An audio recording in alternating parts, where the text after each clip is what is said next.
Hello শিক্ষার্থীরা, তোমরা কেমন আছো? আশা করি তোমরা সবাই ভালো আছো। আজকে আমি সপ্তম শ্রেণী তৃতীয় পর্যায়ক্রমিক মূল্যায়ন 2025 বাংলা বিষয়ের একটি নমুনা প্রশ্নপত্র তোমাদেরকে আজকে এই ভিডিওতে উপস্থাপনা করছি। তো তোমরা ভিডিওটি কেউ স্কিপ করবে না, শেষ অবধি দেখবে। তোমাদের বাংলা পরীক্ষা 70 নম্বরের পরীক্ষা হবে, সময় থাকবে 2 ঘন্টা 30 মিনিট। একের দাগে সঠিক উত্তরটি বেছে নিয়ে লেখো, যে কোনো 3টি প্রশ্নের উত্তর দাও। প্রতিটা কোশ্চেনের মান হচ্ছে 1। চন্দননগর থেকে পালিয়ে ননিবালা দেবী যান পেশোয়ারে, কাশিতে না রিসরাতে।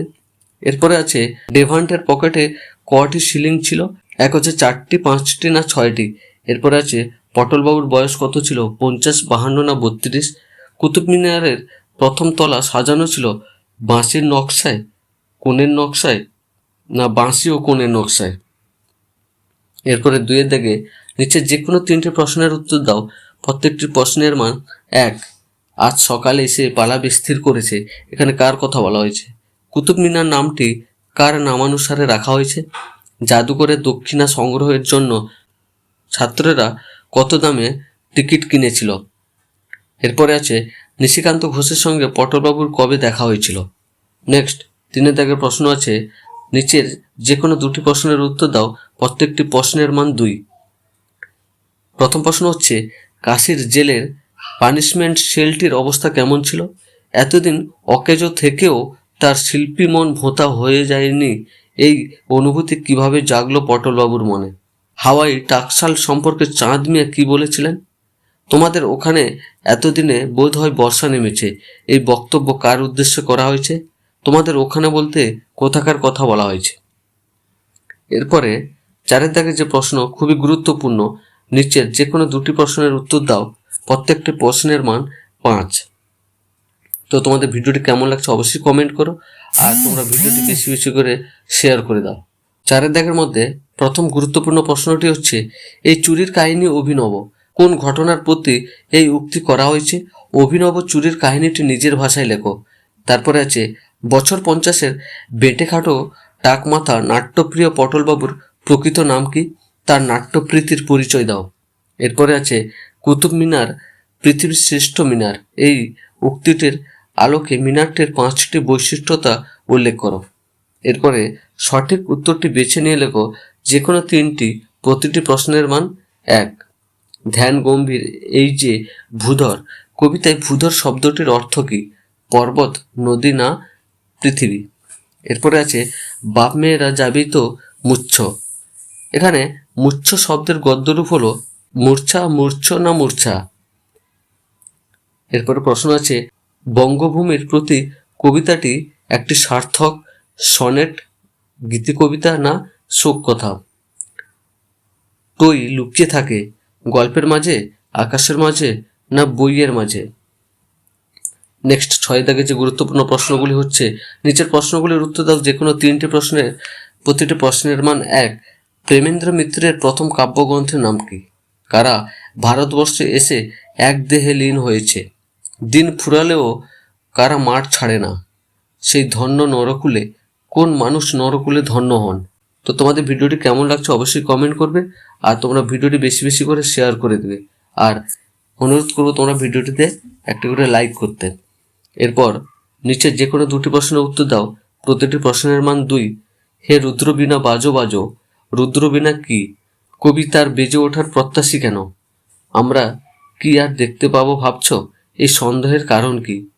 মুড় ওরা, কবিতায় মুড় বলার কারণ কি? এরপর 8 দাগে যে প্রশ্নগুলো খুবই গুরুত্বপূর্ণ, নিচের যে কোনো 2টি প্রশ্নের উত্তর দাও।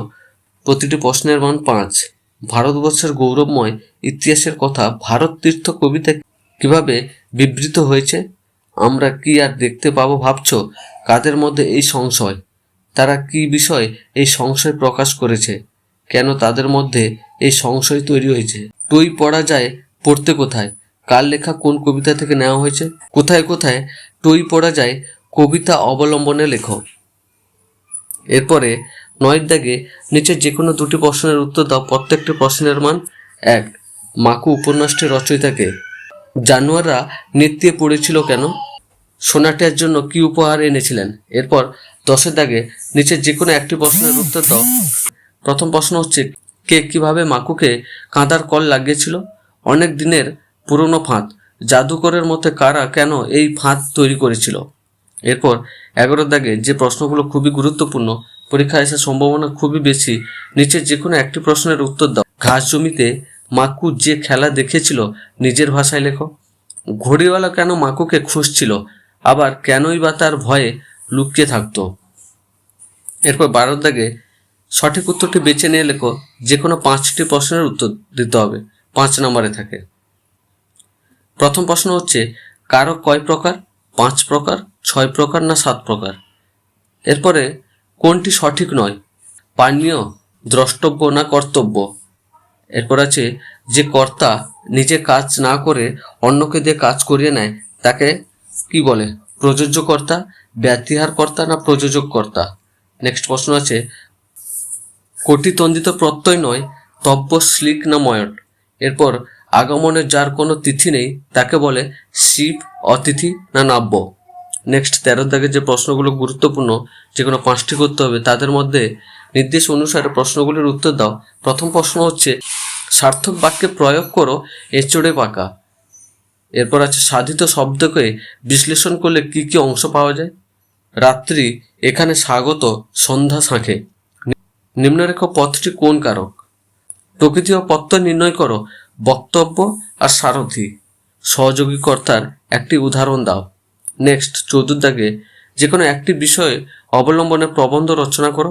কম বেশি 250টি শব্দে লিখতে হবে, 6 নম্বরে থাকে এটি। যে রচনাগুলো তোমাদের আসার সম্ভাবনা খুব বেশি সেগুলো হচ্ছে দৈনন্দিন জীবনের বিজ্ঞান, দেশ ভ্রমণের উপযোগিতা, মানব জীবনে পরিবেশের প্রভাব। এরপরে 15 দাগে একটি পত্র আসে, সেটি হচ্ছে, কোশ্চেনটা একটু ভুল আছে, পরিবেশ দূষণের প্রতিকার চেয়ে পৌরপিতার কাছে একটি পত্র লেখো। তো এই ছিল সপ্তম শ্রেণীর বাংলা বিষয়ের তৃতীয় পর্যায়ক্রমিক মূল্যায়ন পরীক্ষার গুরুত্বপূর্ণ নমুনা প্রশ্নপত্র, যা তোমাদের পরীক্ষায় আসার সম্ভাবনা খুবই বেশি। তো তোমরা এই প্রশ্নগুলো এখন থেকে ভালো করে প্র্যাকটিস করে নাও, যা তোমাদের পরে পরীক্ষার সময় আর সমস্যায় পড়তে হবে না। আর ভিডিওটি বেশি বেশি শেয়ার করে দেবে এবং লাইক করে দেবে। আর চ্যানেলে নতুন হয়ে থাকলে চ্যানেলটি সাবস্ক্রাইব করে পাশে থাকা বেল আইকন প্রেস করে রাখবে, যাতে এরকম ইনফরমেটিভ এবং সাজেস্টিভ ভিডিও পোস্ট করার সাথে সাথে সর্বপ্রথম তোমাদের কাছে নোটিফিকেশনটি পৌঁছায়। ভিডিওটি দেখার জন্য অসংখ্য ধন্যবাদ।